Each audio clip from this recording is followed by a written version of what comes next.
In 1839, the British Empire went to war with China over a drug. Not oil, not territory, not religion, opium. And they won, twice. Then forced China to legalize the drug, pay them millions in silver, and hand over Hong Kong for the next 150 years.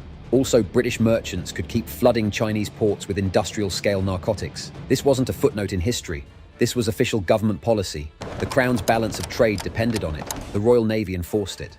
And when China tried to stop the flow of poison destroying their population, Britain called it an act of war. We remember the opium dens, the Victorian moral panic, the Chinese laborers and their pipes. But we forget the part where the largest empire in human history built its wealth by running the world's most profitable drug cartel for 2 centuries. This is the complete history of opium, the drug that built empires, destroyed nations, and killed more people than any war in the 19th century. And we're still dealing with the consequences today. Opium comes from the poppy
In 1799, they banned opium imports.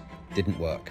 The drug kept flowing because British and American merchants bribed officials, smuggled it through coastal networks, and operated with the implicit backing of their governments. In 1839, Emperor Daoguang had enough. He appointed Lin Zexu, an incorruptible official, as special imperial commissioner with one mission: end the opium trade. Lin went hard. He confiscated over 1,000 tons of opium from British warehouses in Canton, had it mixed with lime and salt, and dumped into the ocean. Then he wrote a letter to Queen Victoria, asking her to stop the trade on moral grounds. The letter never got a response. Instead, Britain sent gunboats. The First Opium War began in 1839. It wasn't even close. British steam-powered warships destroyed Chinese war junks.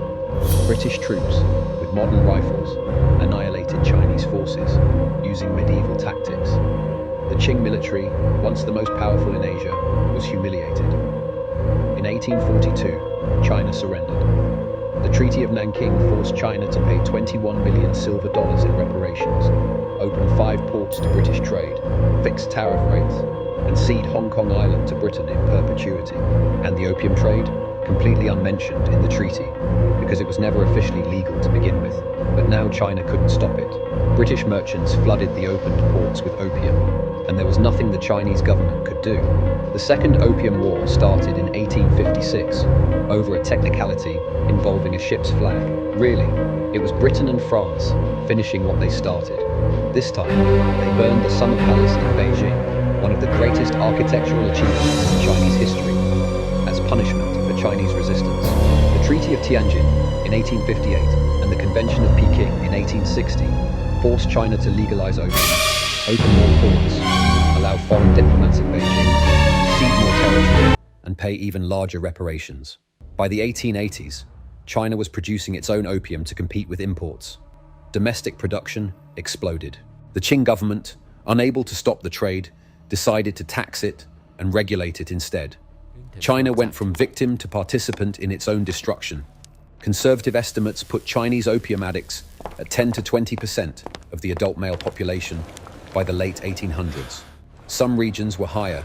In some coastal provinces, it hit 30%. Entire villages were non-functional. Men spent their wages on opium before feeding their families.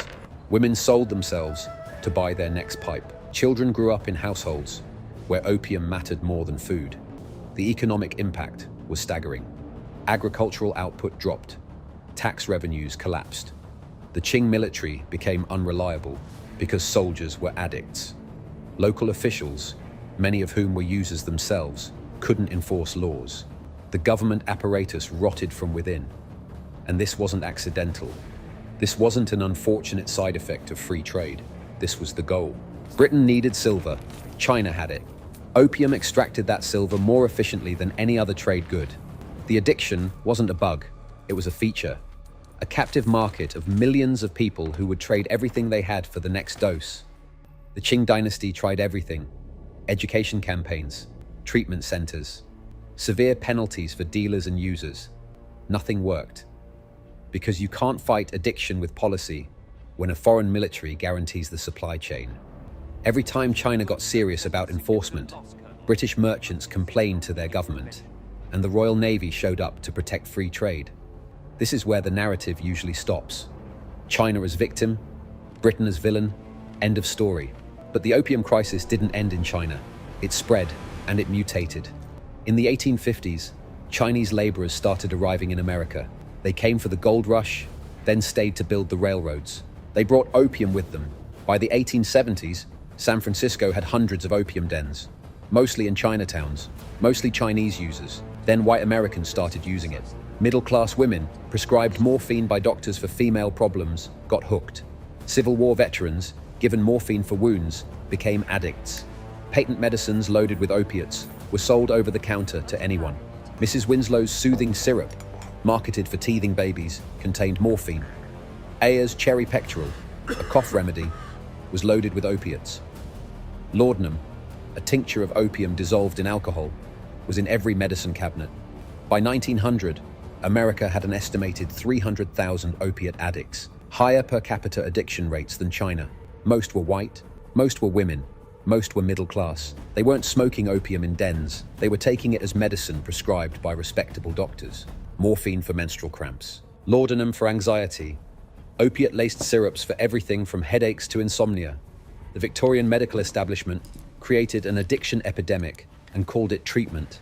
Hypodermic syringes, invented in the 1850s, made morphine injection easy and socially acceptable.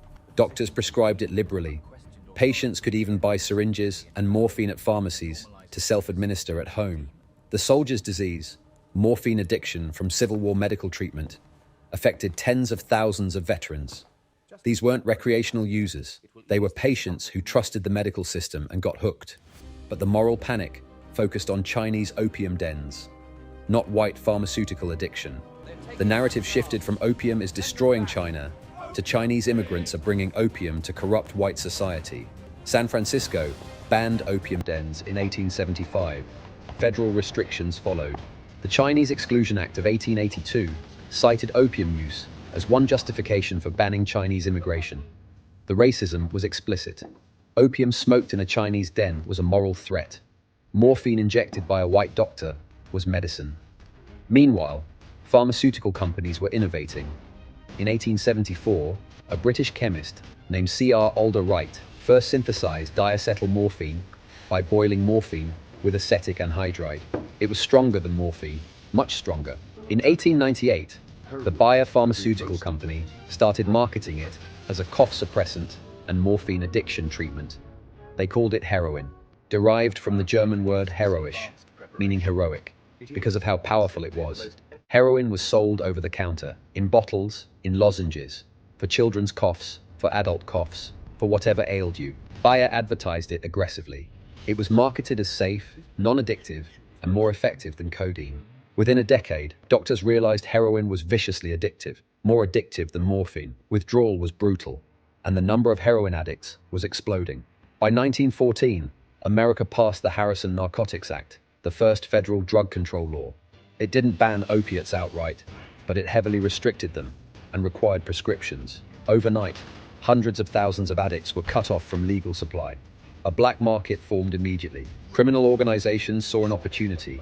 The same dynamic that prohibition would create for alcohol in the 1920s was already operating for opiates in the 1910s. In the 1930s and 40s, heroin addiction was mostly an urban problem. Poor neighborhoods, jazz musicians, marginalized communities. The government response was criminalization and imprisonment, not treatment. After World War II, the heroin trade globalized. The French Connection brought heroin from Turkey through Marseille to New York. The Golden Triangle in Southeast Asia produced massive quantities. The CIA, fighting communism, turned a blind eye to drug trafficking by anti-communist allies.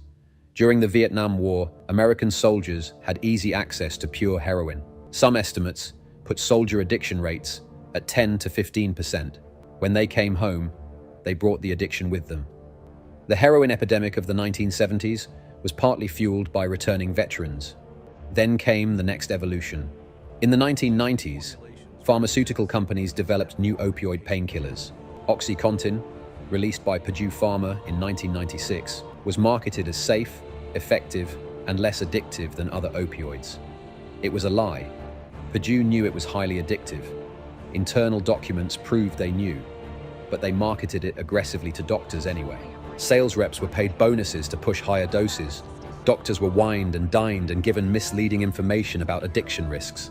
Within a decade, America was drowning in prescription opioids. Millions of people got hooked. Not street addicts, not marginalized populations, soccer moms, construction workers, retirees, people with legitimate injuries who trusted their doctors. When the prescriptions ran out or got too expensive, they switched to heroin. Cheaper, easier to get, same effect.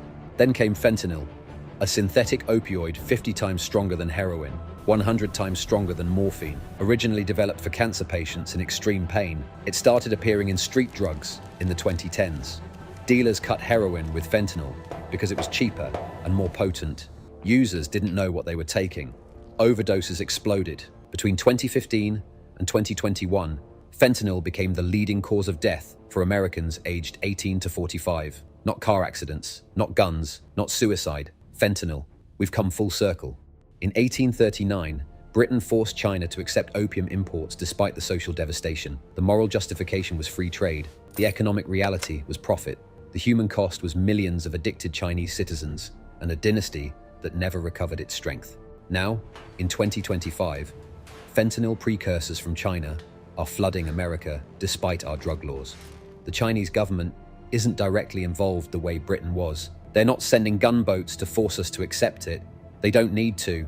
The demand is already here. The addiction is established. The infrastructure exists. All they have to do is let the precursor chemicals flow, and our own black market does the rest. The parallel is uncomfortable because it forces us to acknowledge that we're not the victims of a foreign plot. We're the endpoint of our own policies. We created the demand through overprescription. We criminalized addiction instead of treating it. We destroyed the legal supply without addressing the underlying need. And now we're shocked that a black market filled the gap with the cheapest, most lethal product available. America now has over 100,000 drug overdose deaths per year. Most involve fentanyl. We've surpassed China's per capita addiction rates at the height of the opium crisis. And we did it to ourselves. The Sackler family, owners of Purdue Pharma, made billions pushing OxyContin. They knew it was addictive. Internal emails show executives joking about creating demand, marketing presentations, detailed strategies to get patients on higher doses. Sales representatives were coached to downplay addiction risks and push doctors toward liberal prescribing. When whistleblowers raised concerns, they were silenced or fired. Purdue's marketing was brilliant and evil. They funded medical conferences. They created patient advocacy groups that pushed for pain management. They published studies minimizing addiction risks. They trained doctors to believe that opioid addiction only happened to people with addictive personalities, not normal patients. It was a systematic campaign to reshape medical practice around their product. And it worked. Between 1999 and 2010, opioid prescriptions quadrupled. Purdue made over $35 billion in revenue from OxyContin alone. The Sacklers transferred billions to offshore accounts and family trusts, insulating their personal wealth from future legal action. In 2021, they agreed to pay $4.5 billion in a settlement and give up ownership of Purdue. They admitted no wrongdoing. No one went to jail. The settlement protects them from future civil suits.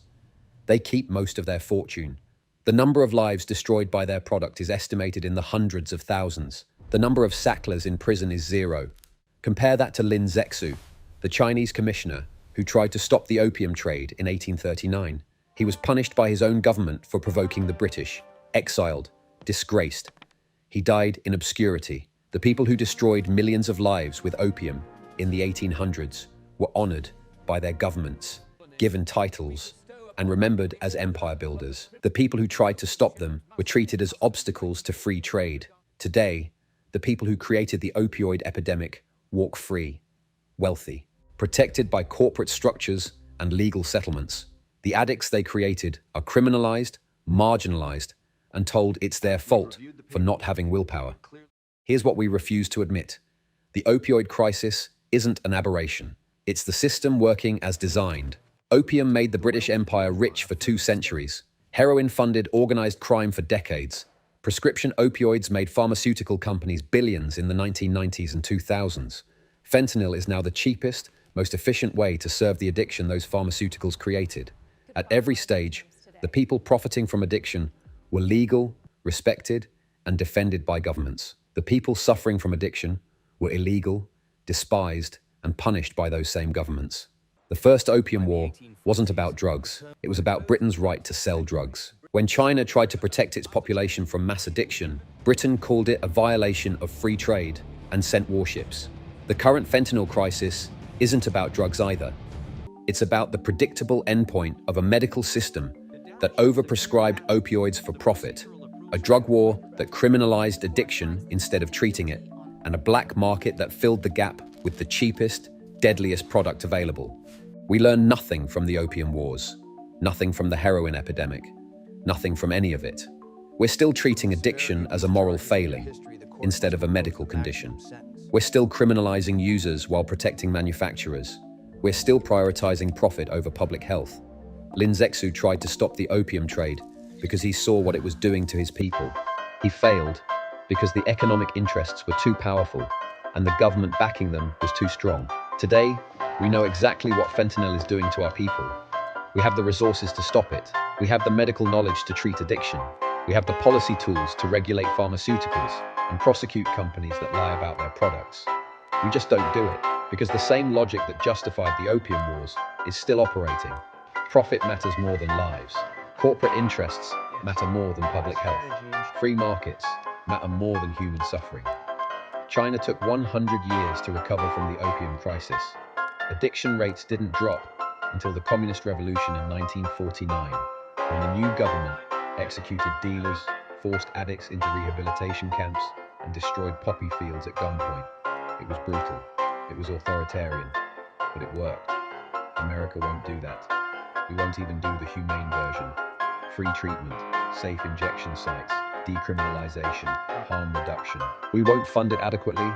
We won't remove the stigma. We won't treat it like the public health crisis it is. So the bodies keep piling up.